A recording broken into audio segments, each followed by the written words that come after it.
കോടികളും ഏക്കറുകളും സ്വത്തുണ്ടായിട്ടും താൻ തന്റെ മക്കൾക്ക് വേണ്ടി സ്വരൂപിച്ചു വെച്ച് മക്കളെ നല്ല നിലയിൽ പഠിപ്പിച്ച് സ്വത്തും മുതലും കൊടുത്ത് മക്കളെ കല്യാണം കഴിപ്പിച്ചു വിടും.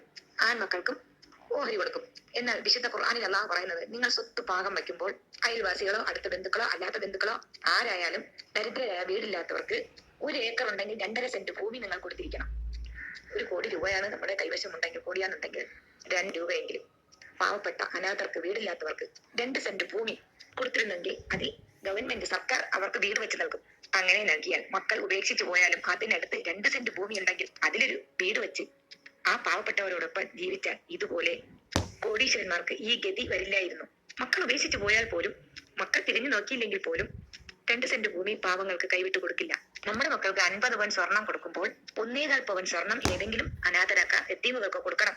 നമ്മുടെ മക്കൾ 1 ഏക്കർ ഭൂമി ഉണ്ടെങ്കിൽ 2.5 സെന്റ് ഭൂമി ഒരു പ്രാവശ്യം കൊടുത്താൽ മതി. അല്ലെങ്കിൽ എത്തീമുകൾക്ക്, അനാഥർക്ക്, പാവം